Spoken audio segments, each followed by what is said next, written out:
I actually had no pain at all because the problem teeth for me were root canaled.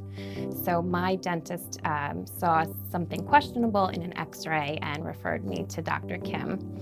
And Dr. Kim let me know that the root canals were failing and I had infections that had reached to my jawbone. Kristin came in, she had a beautiful smile, but her back teeth needed to be removed from failing teeth standpoint of view. And she was very apprehensive. He explained the findings and showed me what was happening with the jawbone.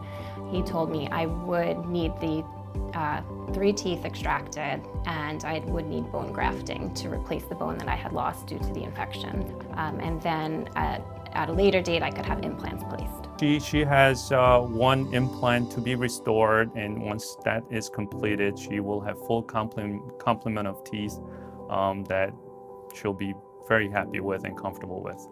Last year I had 1 implant placed, and I'm looking forward to having the 2nd implant placed so that I can get back to having a healthy lifestyle with both teeth.